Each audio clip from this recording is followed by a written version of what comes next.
Dear students, ध्यान से सुने। लेसन नंबर 2 विश्व जनसंख्या। बोर्ड में जो लिखा हुआ है वो सब कुछ है। लेसन से कोई क्वेश्चन आएगा तो इसी में से आएगा। आप इसको ध्यान से सुनते रहें, इस वीडियो को बार बार देखें, लेसन आपका पूरा हो जाएगा। अब क्वेश्चन कैसा आएगा? तीनों तरह के क्वेश्चन आ सकते हैं। 1 नंबर का भी आ सकता है सिलेक्शन में से, 3 नंबर का भी आ सकता है और 5 नंबर का भी आ सकता है।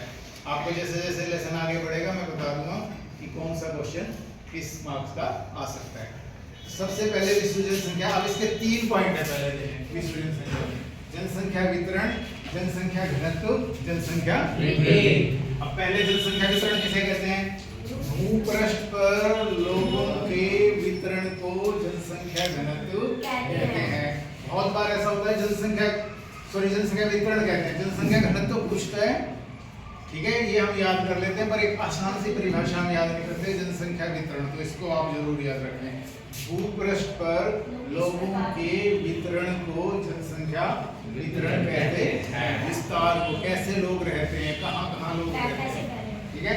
दूसरा है जनसंख्या घनत्व, प्रति इकाई क्षेत्र में रहने वाले लोगों की संख्या को जनसंख्या घनत्व कहते हैं। ये परिभाषा हमें अच्छे से याद होनी चाहिए।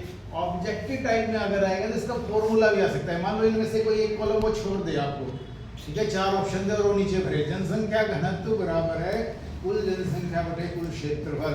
जनसंख्या घनत्व हमेशा प्रति वर्ग किलोमीटर में ज्ञात किया जाता है। हम एवरेज पता लगा लेते हैं औसत रूप से कि 1 किलोमीटर में दिल्ली में कितने लोग रहते हैं या पूरे भारत में कितने लोग रहते हैं। ठीक है। तीसरा जनसंख्या वृद्धि। अब हमें ये पता है कि जनगणना हमारी 10 साल में होती है। हमारी, देखें अब सुन लें ध्यान से, पहली ऑफिशियल जनगणना ईस्ट इंडिया कंपनी के टाइम में 1881 में हुई या ऑफिशियल, उससे पहले भी हुई थी 1872 में, पर उसको ऑफिशियल नहीं मानते।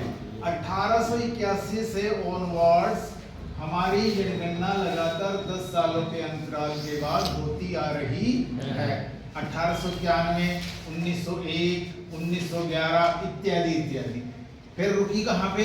2021 में जब कोविड-19 आया। ठीक है, 2021 की जनगणना अभी तक नहीं हुई है, इस बात का ध्यान रखें। तो 2 समय अंतराल के बीच कितना अंतराल? 10 वर्षों का अंतराल होता है। ठीक है, किसी क्षेत्र विशेष की जनसंख्या में होने वाले परिवर्तन को जनसंख्या वृद्धि कहते हैं। ठीक है। अब इसी को देखें पहले। जनसंख्या की प्राकृतिक वृद्धि क्या है? जन्म दर माइनस मृत्यु दर प्लस और माइनस प्रवास। यहाँ तक इसको देख लें। कितने लोग कहीं से बाहर आके बसे हैं तो भी जनसंख्या बढ़ जाएगी, कितने लोग उस क्षेत्र से बाहर गए हैं तो जनसंख्या घट जाएगी। याद रखें इस बात को। अब जनसंख्या वितरण और घनत्व के प्रभावित करने वाले कारक, 1-5 नंबर का क्वेश्चन यहाँ से आएगा। ध्यान से सुन लें। 3 कारक हैं इसमें मुख्यतः: भौगोलिक कारक, आर्थिक कारक, सामाजिक और सांस्कृतिक कारक। अब सबसे इंपॉर्टेंट बात यह है ध्यान रखने की, जो आपसे पूछा जाए वही कारक लिखना है। आपसे पूछा जाए सामाजिक और सांस्कृतिक कारक तो सबसे ज्यादा हमें भौगोलिक कारक याद आता है, झट से हम भौगोलिक कारक लिख लेते हैं। भौगोलिक नहीं लिखने हैं, जो एग्जामिनर पूछेगा हो सकता है वो पूछे 1 भौगोलिक लिखें, 1 आर्थिक लिखें, 1 सामाजिक लिखें। क्वेश्चन ऐसे दिया जा सकता है, जनसंख्या घनत्व किसे कहते हैं? जनसंख्या घनत्व को प्रभावित करें और 2 भौगोलिक कारक, 2 आर्थिक कारक, 1 सामाजिक कारक लिखिए। ठीक है, तो ये दिमाग में स्ट्राइक होना चाहिए जो पूछा जाएगा। भौगोलिक कारक क्या? भू आकृति पहला, जलवायु, जल की उपलब्धता, मृदा, वनस्पति। आप सबको पता है ये ऐसे कारक हैं जो जनसंख्या को प्रभावित करते हैं। ठीक है ना। भू आकृति, मैदानी भाग है तो जनसंख्या ज्यादा मिलेगी, पहाड़ी भाग है, पठारी भाग है, रसोई भाग है, जनसंख्या कम मिलेगी। इसको अच्छे से एलाबोरेट कर लेना 3-4 सेंटेंसेस में। जलवायु जहाँ की अनुकूल है वहाँ जनसंख्या ज्यादा रहेगी, जहाँ की विषम जलवायु है, मींस बहुत अधिक ठंडी है, बहुत अधिक गर्म है, वहाँ जनसंख्या कम रहेगी। पहाड़ और भूस्थल इसके उदाहरण है। जल ही जीवन है, बिना जल के कुछ नहीं है। पानी जहाँ उपलब्ध रहेगा वहाँ जनसंख्या ज्यादा रहेगी, पानी जहाँ उपलब्ध नहीं रहेगा वहाँ जनसंख्या कम रहेगी। मृदा, जहाँ भूमि उपजाऊ होगी, मिट्टी उपजाऊ होगी, वहाँ जनसंख्या ज्यादा रहेगी, या मिट्टी उपजाऊ नहीं होगी वहाँ जनसंख्या कम रहेगी। वनस्पति, ठीक है, जहाँ घनी वनस्पति होगी, घने जंगल होंगे, वहाँ जनसंख्या हो सकता है कम हो। ठीक है, जहाँ कृषि योग्य भूमि और वो ज्यादा रहेगी, वहाँ जनसंख्या ज्यादा हो। ऐसे ही खनिज, नगरीकरण, औद्योगिकरण, यातायात के साधन, तृतीय एवं चतुर्थ सेवाएं, ये सब आर्थिक कारक हैं। खनिज यहाँ निकलते हैं, जैसे रानीगंज है, सिंह भूमि है, ठीक है ना। तो यहाँ पे लोग बहुत अधिक लेबर, मजदूर के रूप में यहाँ रहते हैं, उनको काम मिलता है खनन में, इसलिए वहाँ जनसंख्या ज्यादा होती है। नगरीकरण जैसे होगा दिल्ली, इसका उदाहरण है, दिल्ली के आसपास भी देखें, नोएडा, गाजियाबाद, गुड़गांव, सोनीपत, सब के सब भरे जा रहे हैं, क्योंकि धीरे धीरे वहाँ नगरीकरण बढ़ रहा है, ठीक है, हो रहा है, नगर बस रहे हैं, सुविधाएं लोगों को लगातार मिल रही हैं। औद्योगिकरण मीन्स जहाँ उद्योग लगेंगे तो वहाँ पे रोजगार के अवसर होंगे, लोग वहाँ के बसेंगे, जनसंख्या ज्यादा रहेगी। यातायात के साधन जहाँ अच्छे होंगे, मेट्रो भी है, बस भी है, और भी सेवाएं हैं, तो आप वहाँ पे रहना पसंद करेंगे। आप ऐसे शहर में रहना पसंद नहीं करेंगे जहाँ यातायात के साधन नहीं होंगे।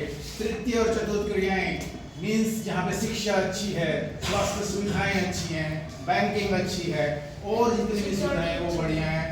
जहाँ इन शहरों में तृतीय और चतुर्थ सेवाएं रहेंगी, वहाँ जनसंख्या घनत्व और जनसंख्या वितरण में भी हम देखेंगे लोग ज्यादा आपको मिलेंगे। तीसरा सामाजिक और सांस्कृतिक कारण, समाज, धर्म और संस्कृति के केंद्र जो होंगे शहर, ठीक है, मथुरा, अयोध्या, ठीक है, बनारस मीन्स काशी, अजमेर, ये ऐसे शहर हैं जो आपके धर्म और संस्कृति के केंद्र हैं, जनसंख्या ज्यादा है।